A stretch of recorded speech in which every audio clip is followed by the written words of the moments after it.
मौसम विभाग द्वारा हिमाचल प्रदेश के लिए जारी किया गया अलर्ट यानी कि जारी की गई भविष्यवाणी बिल्कुल सटीक साबित हुई है। 21 से 23 तारीख तक मौसम विभाग ने प्रदेश में लगभग 10 जिलों में भारी बारिश की संभावना जताई थी और उसका असर भी देखने को मिल रहा है। राजधानी शिमला की अगर मैं बात करूं तो करीब रात से ही बारिश का दौर शुरू हो गया था और अभी भी लगातार हल्की हल्की बारिश का दौर जो है वो जारी है। कभी बारिश तेज़ हो रही है तो कभी हल्की हल्की बारिश हो रही है। प्रदेश भर की अगर बात करें तो मंडी जिला में एक बार फिर से मैं हूं HIV वायरस, नाम तो सुना ही होगा। मैं एक साथी से दूसरे साथी तक 4 मुख्य तरीके से पहुंच सकता हूं। HIV संक्रमित व्यक्ति के साथ बिना कॉन्डम सेक्स करने से, एक ही सुई व सिरिंज का साझा उपयोग करने से, HIV संक्रमित खून चढ़ाने से और HIV संक्रमित मां से उसके बच्चे को।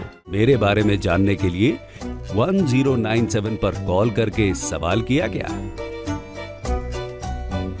हिमाचल प्रदेश राज्य एड्स नियंत्रण समिति द्वारा जनहित में जारी।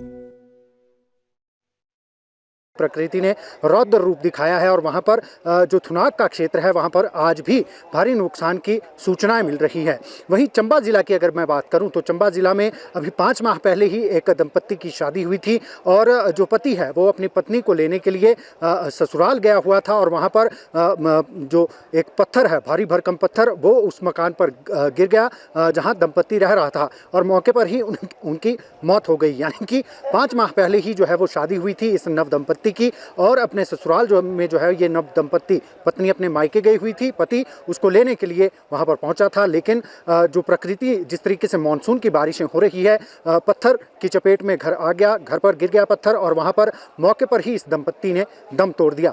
अभी की अगर बात करें तो 120 का आंकड़ा, इस मानसून 20 जून से मानसून शुरू हुआ था और अभी तक 20 जुलाई तक का जो आंकड़ा आया है उसमें 120 के करीब लोगों की इसमें जान जा चुकी है। 30 से ज़्यादा लोग ऐसे हैं जो अभी भी लापता बताए जा रहे हैं, जिनकी डेड बॉडी भी अभी तक नहीं मिल पाई है और उनके जिंदा रहने की उम्मीद भी काफ़ी कम है। 1200 करोड़ रुपए का नुकसान जो है वो लगभग अभी तक आंका गया है। इस प्रदेश की संपत्ति को नुकसान पहुंचा है। सिराज की अगर बात करें तो 500 के करीब घर ऐसे हैं जो बिल्कुल, जिनका नामो निशान मिट गया है। जिस तरीके से सिराज में आपदा आई थी, इसी तरीके से 1200 करोड़ रुपए की संपत्ति का अभी तक नुकसान बताया जा रहा है। 466 के करीब सड़क मार्ग ऐसे हैं जो पूरे तरीके से बाधित हैं। इसमें 3 नेशनल हाईवे भी शामिल हैं जहां पर वाहनों की आवाजाही रुक गई है। अभी राजधानी शिमला का हमको ये नज़ारा दिखाना चाहेंगे। आप देख सकते हैं सुबह से ही, करीब रात से ही बारिश का दौर, पहले हल्की हल्की बारिश शुरू हुई और फिर रात भर से जो बारिश का दौर शुरू हुआ वो अभी तक लगातार जारी है। 10 जिलों किन्नौर और लाहौल स्पीति की अगर बात करें, इन्हें छोड़कर 10 जिलों के लिए अलग अलग डेट्स पर 10 जिलों में अलग अलग डेट्स पर जो है वो येलो अलर्ट, ऑरेंज अलर्ट इस तरीके से जारी किया गया है। अलग अलग क्षेत्रों में किन्नौर और स्पीति को लेकर कोई अलर्ट नहीं है। बाकी सभी ज़िलों में अलर्ट जो है वो कहीं पर येलो अलर्ट है, कहीं पर ऑरेंज अलर्ट है, यानी कि बारिशों का दौर इसी तरीके से जारी रहने वाला है। 21 से 23 जुलाई के बीच भारी बारिश की संभावना मौसम विभाग ने जताई है और उसका असर भी पूरे प्रदेश में देखने को मिल रहा है। शिमला की अगर मैं बात करूँ तो शिमला का जो संजौली है वहाँ पर पेड़ गिरने की जो है वो सूचनाएं मिली थी। इसके साथ ही जो NH है वहाँ पर भी अवरुद्ध हुआ है। 3 NH जो है वो अवरुद्ध हुए हैं, भूस्खलन के कारण जो है वो वहाँ पर वाहनों की आवाजाही अवरुद्ध हुई है। 466 संपर्क मार्ग ऐसे हैं जो पूरे तरीके से बंद है, जिसमें जो लिंक रोड है वो भी शामिल है। और क्योंकि अब सेब सीज़न जो है वो शुरू होने वाला है, कुछ जगह पर सेब शुरू हो गया है, तो सबसे ज़्यादा जो दिक्कत आ रही है वो सेब को और जो अन्य फ्रूट्स हैं उन्हें मंडियों तक पहुंचाने की आ रही है, क्योंकि रोड कनेक्टिविटी बिल्कुल पूरे तरीके से जो है वो टूट गया है, कनेक्टिविटी पूरे तरीके से ख़त्म हो गई है। तो ऐसे में किसानों बागवानों की चिंताएं भी जो है वो ज़रूर बढ़ रही हैं।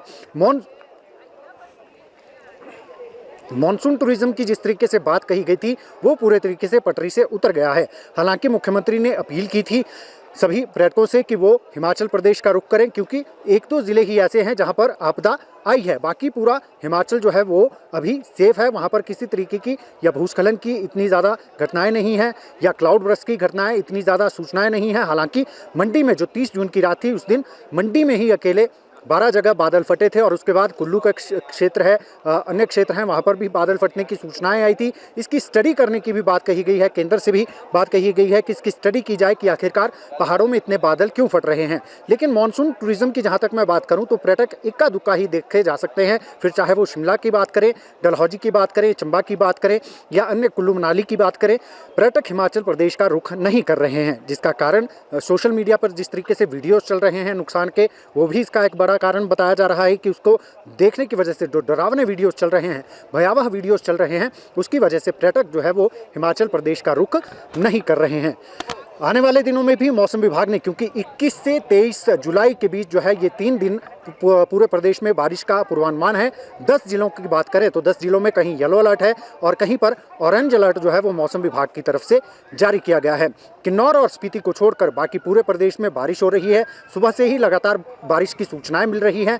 एडवाइजरी जो है वो मौसम विभाग की तरफ से भी और सरकार की तरफ से भी जारी की गई है कि आप नदी नालों की तरफ मत जाएं और वाहन चलाने का अगर ज़्यादा ज़रूरी हो तभी वाहन चलाएं, वाहन लेकर निकले, क्योंकि हिमाचल प्रदेश एक पहाड़ी राज्य है और यहाँ पर जो सड़क पर पत्थर गिरने की घटनाएं हैं वो भी लगातार होती हैं। तो ऐसे में भूस्खलन भी होता है। अवॉइड करें, अगर ज़्यादा ज़रूरी नहीं है तो आप वाहन लेकर अपने गंतव्य तक पहुँचने के लिए टाल दे, पोस्टपोन कर दे अगर कोई काम है, क्योंकि जिस तरीके से 21 से 23 तारीख तक पूरे प्रदेश में भारी बारिश को लेकर चेतावनी जारी की गई है। सभी से सतर्क रहने की भी अपील की गई है। तो ये कुछ डाटा था जो हमने आपके साथ साझा करना था।